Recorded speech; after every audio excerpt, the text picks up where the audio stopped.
The first attack. In the rural municipality of Orocovis, Puerto Rico, a farmer makes a disturbing discovery in March of 1995 that marks the beginning of a modern legend. He finds 8 of his sheep dead in a field, but the scene presents a perplexing and unnatural set of circumstances for local authorities to analyze. Upon inspection, the most unsettling detail is that the animals appear to have been completely drained of their blood, a phenomenon that immediately rules out typical predators. Investigators identify 3 distinct puncture wounds on the chest of each sheep, yet the surrounding area shows no signs of a struggle, no tracks, and no other visible injuries. This bizarre evidence suggests the attacker was not only methodical, but also incredibly swift, leaving behind a sterile crime scene that defies conventional explanation. The incident in Orocovis immediately puts the community on edge, because a predator that kills without eating and leaves no trace is an entirely new kind of threat. Local veterinarians are baffled by the evidence, as the exsanguination and precise wounds do not align with the known hunting methods of any indigenous or feral animal on the island. As word of the strange livestock deaths spreads, a quiet panic begins to build among farmers and residents who now view their own properties with a new sense of vulnerability. The lack of a logical answer from officials creates a vacuum of information, forcing the public to speculate about the nature of this unseen killer, a speculation that would soon birth a global phenomenon. The peculiar nature of these deaths in Orocovis establishes a pattern that would soon become terrifyingly familiar, setting the stage for a wave of similar reports across Puerto Rico. MADELYNE Tolentino. As the mysterious animal deaths continue to escalate across Puerto Rico in 1995, the phenomenon gains its first and most influential eyewitness in the town of Canovanas. A local resident named MADELYNE Tolentino reports a direct encounter with the creature responsible for the carnage, providing a detailed description that transforms the narrative from an unseen threat into a tangible entity. She describes a bipedal being standing approximately 4 to 5 feet tall, which she observed moving around her neighborhood. According to Tolentino's testimony, the creature possessed large, unsettling eyes and a distinctive row of sharp spikes running down the length of its back, a visual that would soon become iconic. Her account is the first to give a specific form to the island's mysterious predator, moving the story from pure speculation into the realm of eyewitness testimony. Tolentino's report provides the public and the press with a vivid and frightening image which solidifies the creature's identity in the collective consciousness of Puerto Rico. The specific details she relays, its upright posture, its reptilian or alien-like features, and the prominent dorsal spines, are quickly adopted as the definitive characteristics of the attacker. Her testimony is crucial because it establishes the original archetype of the creature, one that is more extraterrestrial than traditionally animalistic in nature. Her account therefore provides a template that future witnesses would reference and compare their own experiences against, standardizing the initial reports of the entity. This specific reptilian version would, however, be largely replaced by a different-looking creature in later sightings. MADELYNE Tolentino's detailed eyewitness account gives the creature a terrifying face, creating the perfect conditions for a local comedian and radio host to coin the name that would make it famous worldwide: the Vampire of MOCA. The growing wave of unexplained livestock deaths created an urgent need for a name to unify the disparate reports, which had until then referred to the attacker as simply the Beast or the Vampire of MOCA. Stepping into this linguistic void is Silverio Perez, a popular Puerto Rican comedian and television host who is credited with giving the creature its lasting identity in 1995. On his program, Perez coins the term El Chupacabras, a portmanteau that directly translates from Spanish to the goat sucker. This name perfectly encapsulates the primary characteristic reported in the attacks, which involved draining blood from livestock, most famously goats, thereby giving the legend a direct and visceral label. The term chupacabras proves to be incredibly effective, and it spreads with astonishing speed throughout the media and public conversation, almost instantly becoming iconic. The name is simple, memorable, and possesses a menacing quality that older descriptions lacked, which helps to solidify the creature as a singular, recognizable threat in the public imagination. Because the name is so catchy, it provides a powerful shorthand that allows news of the phenomenon to travel far beyond Puerto Rico's borders with incredible efficiency. The moniker effectively branded the legend. It is worth noting that in Spanish, chupacabras is both the singular and plural form, replacing all previous labels and ensuring its place in the global lexicon of modern cryptids. With a defined name and a terrifying appearance, the chupacabra phenomenon was no longer confined to Puerto Rico, and reports soon began to surface across the Americas. Media frenzy.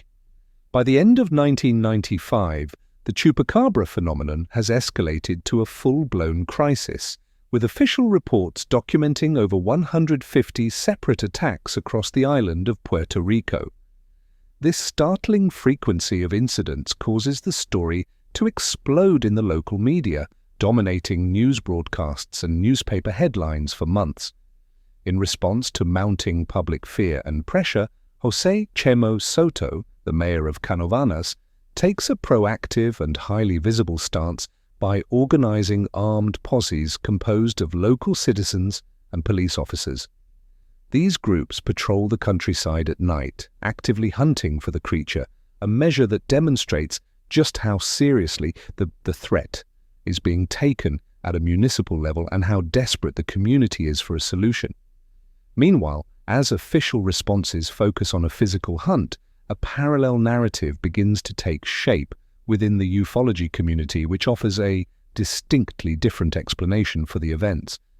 Ufologists like Jorge Martin, a prominent researcher on the island, begin to publicly link the chupacabra sightings to extraterrestrial activity, suggesting the creature is not a natural animal at all. This theory gains traction because the physical description provided by MADELYNE Tolentino and others, with its large eyes and bipedal gait, aligns more closely with alien archetypes than with any known terrestrial predator, a connection further fueled by supposed UFO sightings in the same areas. The competing theories create a deep public division between those who believe they are dealing with an undiscovered animal and those who fear an otherworldly visitation. The combination of widespread panic and competing supernatural theories compels the scientific community to investigate the physical evidence in search of a rational biological explanation. Miami, 1996. In 1996, the chupacabra phenomenon makes its significant leap from Puerto Rico to the continental United States, with reports beginning to concentrate in the Miami suburb of Sweetwater. The community, which has a large Latin American population, becomes the epicenter for the first wave of mainland sightings and attacks. Local residents report dozens of their animals, including goats, chickens, and ducks, have been killed in a manner strikingly similar to the events on the island. This migration of the legend is not random. It travels with people, carried through family connections and media reports that are closely followed by the diaspora, turning a regional mystery into an international one. The arrival of the creature on American soil therefore amplifies the narrative and introduces it to a much larger audience. The attacks in Sweetwater create a palpable sense of fear, as the community finds itself facing the same unexplained threat that had terrorized Puerto Rico the year before. The spread of the story is facilitated by the cultural familiarity within the Hispanic community, many of whom were already aware of the chupacabra from news originating in the Caribbean. Because the methods of the killings, blood drainage and precise puncture wounds, are so consistent with the original reports, residents and local media quickly conclude that the same entity is responsible. The Miami incidents are crucial because they demonstrate the legend's powerful ability to cross borders, finding fertile ground in communities where the story already holds cultural significance, tapping into a deep well of folklore and modern anxiety. The confirmed livestock deaths in Miami established the Chupacabra as a legitimate threat on the U.S. mainland, setting the stage for the legend's expansion into the American Southwest and the introduction of a new, canine-like creature, Mexico's monster.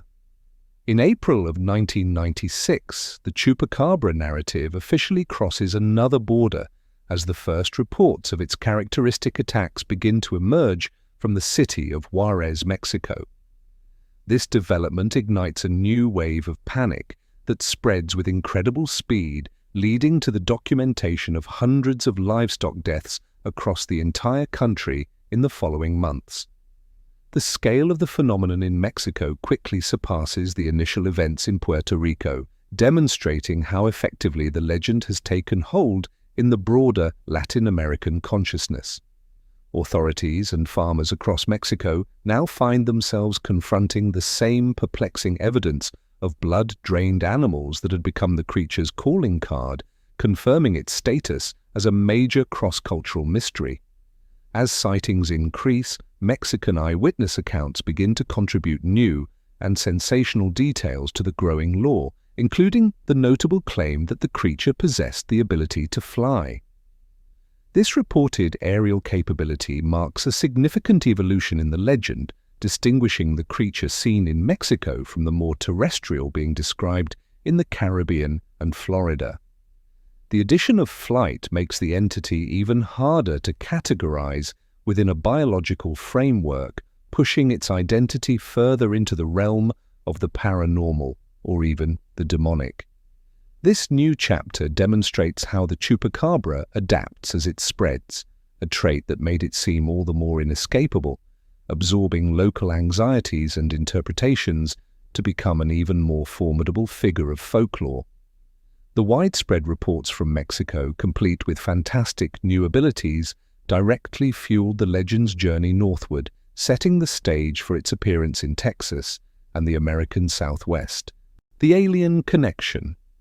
Investigators examining the original eyewitness accounts quickly identify a striking coincidence that casts doubt on the creature's physical description. Madeline Tolentino's detailed testimony of a bipedal being with spikes down its back bears a remarkable resemblance to the alien creature Syl from the science fiction horror film Species, which was released in theaters in July of 1995. This timing is critical, as the film's debut occurred just before her famous sighting and during the peak of the Chupacabra media frenzy in Puerto Rico.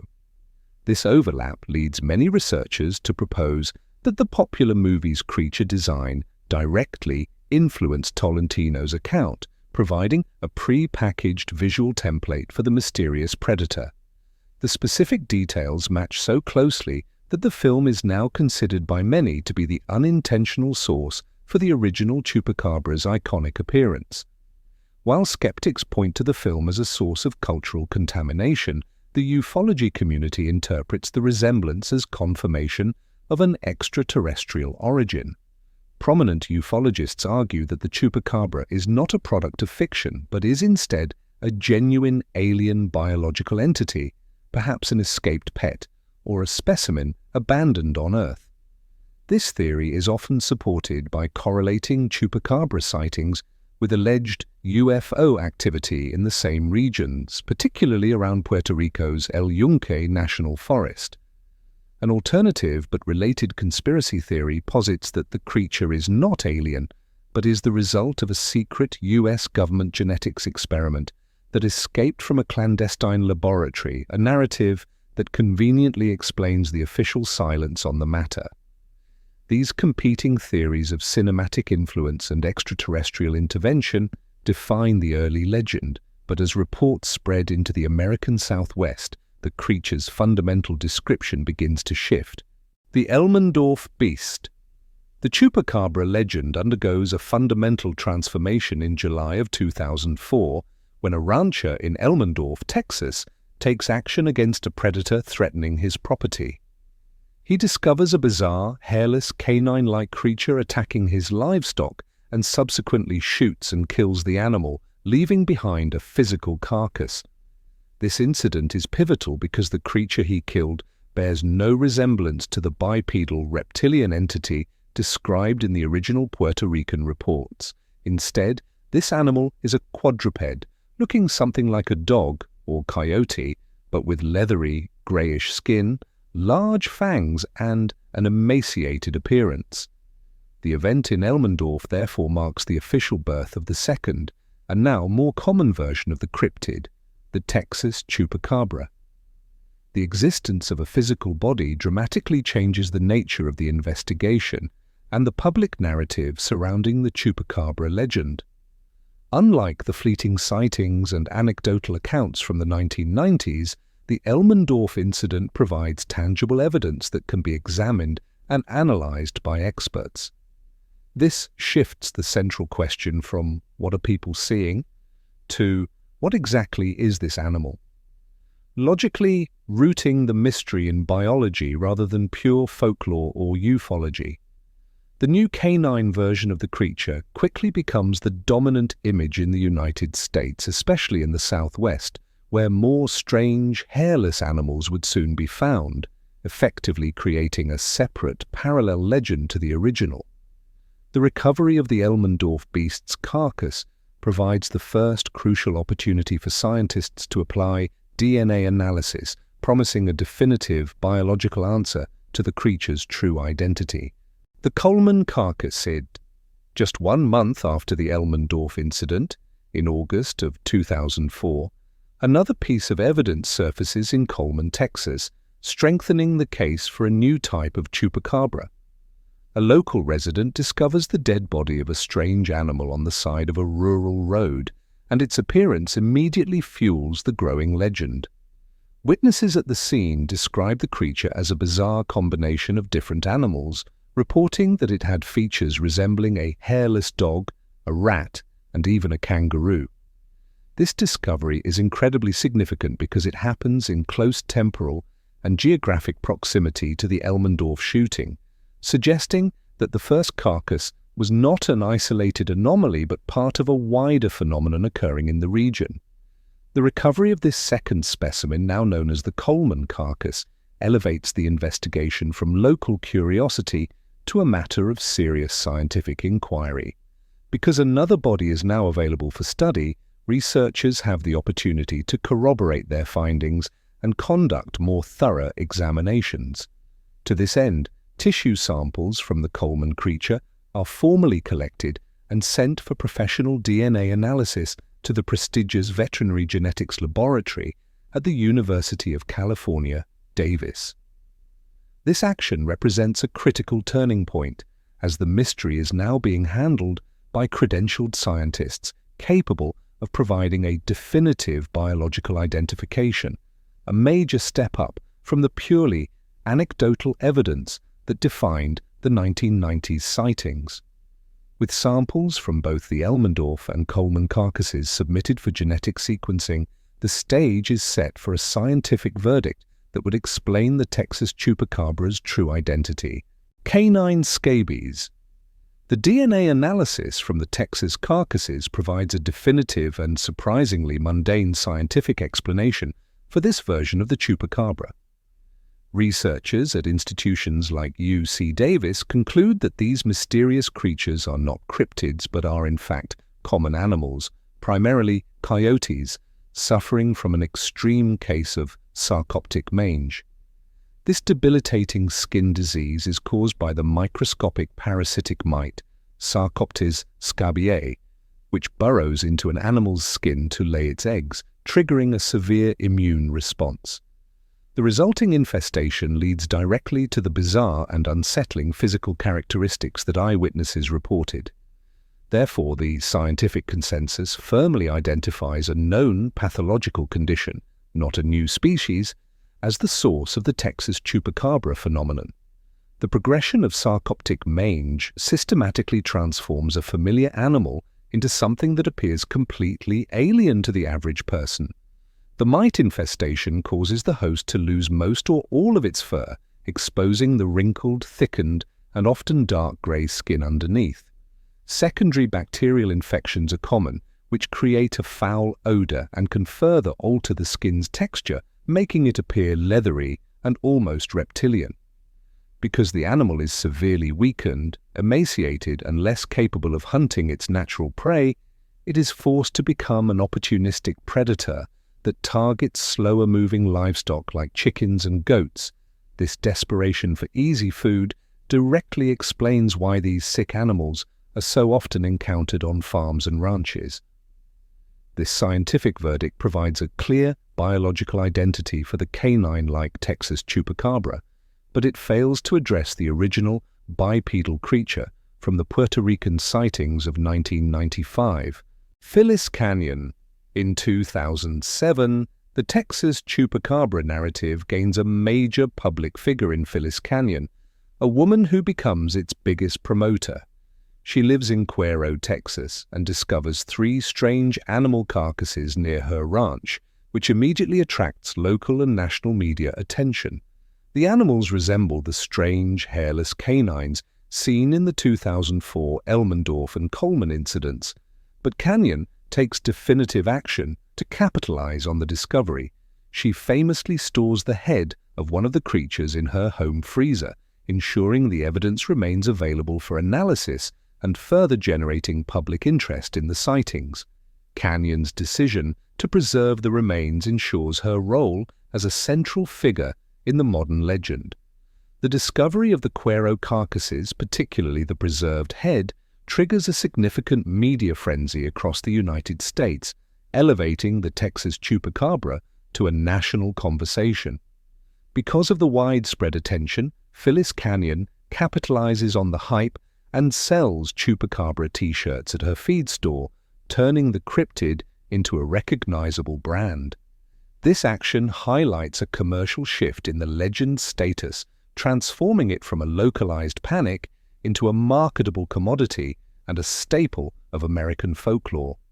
While the scientific community offers a biological explanation for the remains, the legend continues to thrive because of public figures like Canyon, who maintain interest in the unknown, a lucrative business model.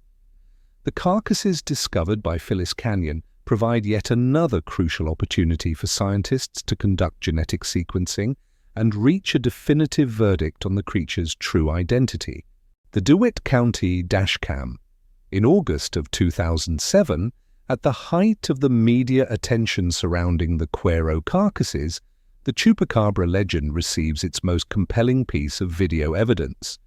Deputy Brandon Riedel of the DeWitt County Sheriff's Office is on patrol near Cuero when his dashboard camera captures clear footage of a strange animal darting across a rural road in front of his vehicle.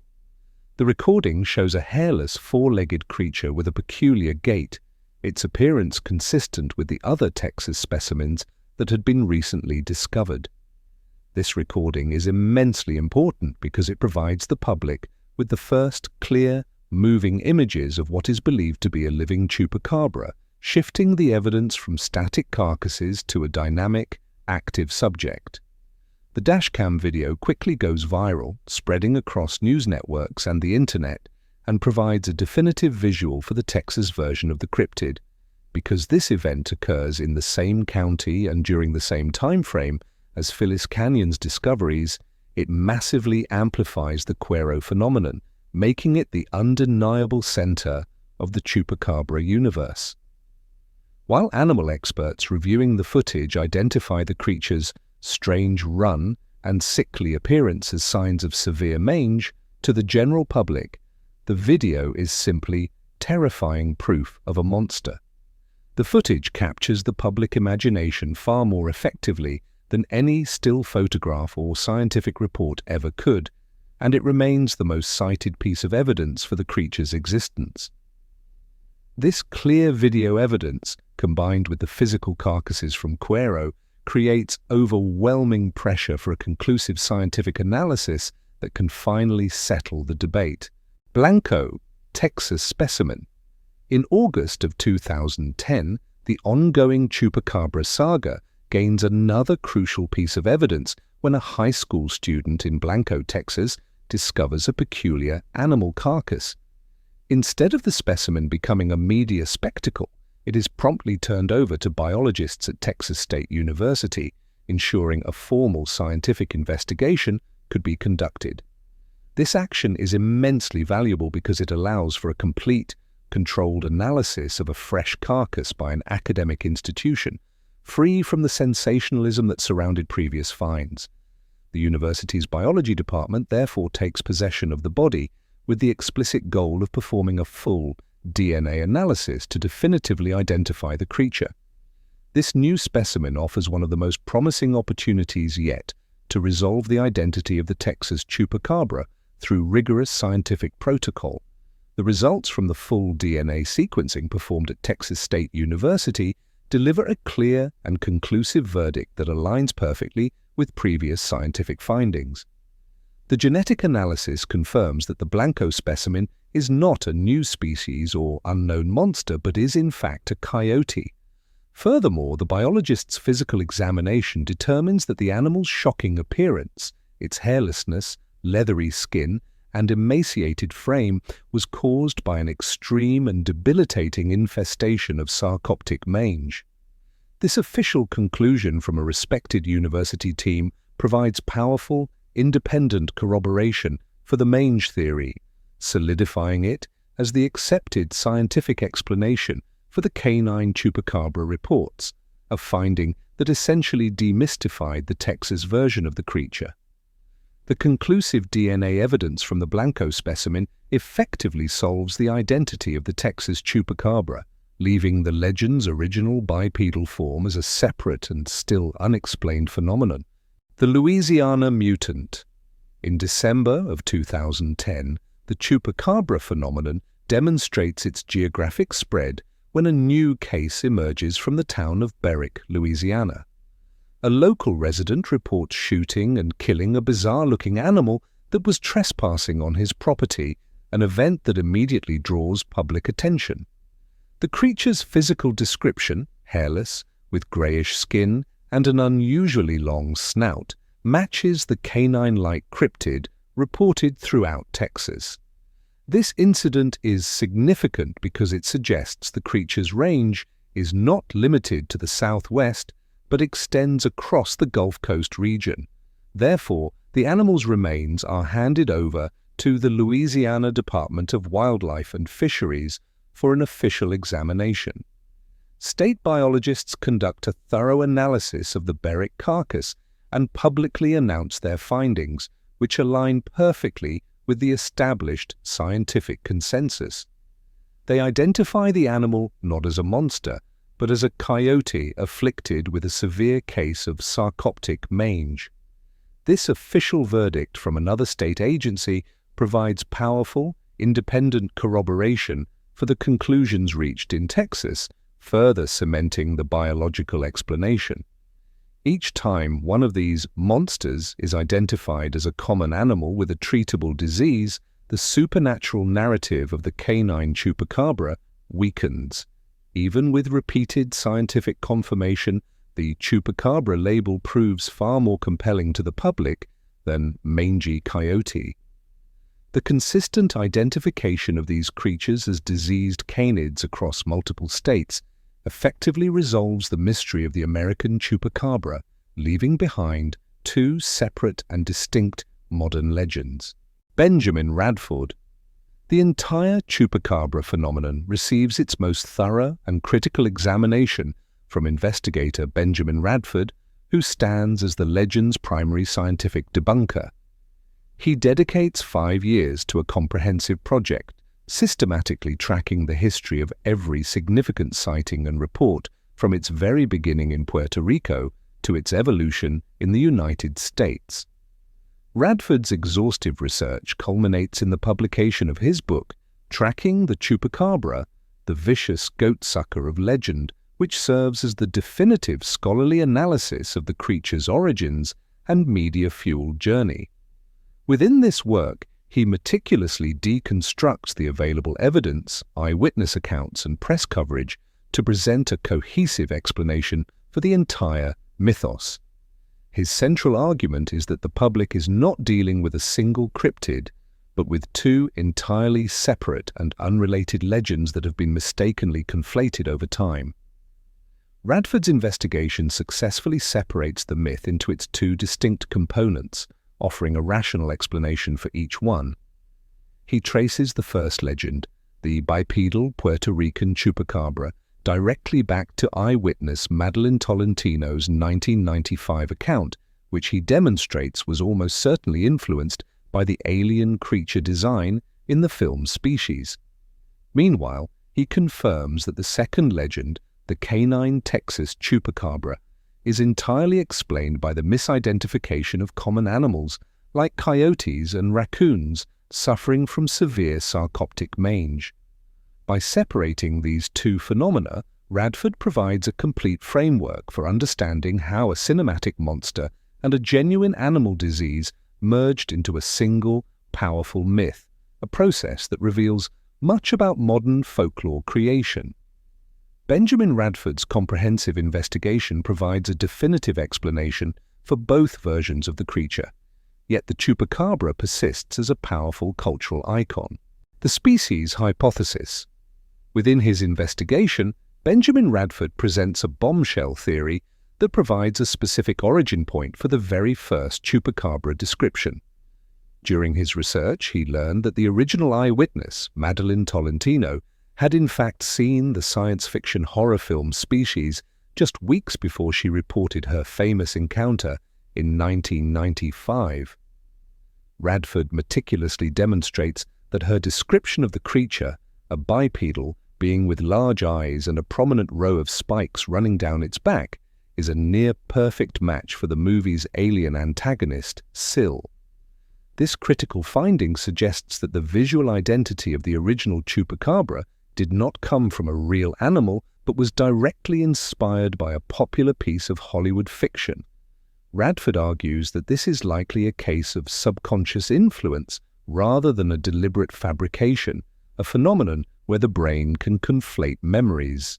He proposes that when Tolentino witnessed something she could not immediately identify in the darkness, her mind unconsciously filled in the details with the terrifying and memorable image of the creature she had recently seen on screen.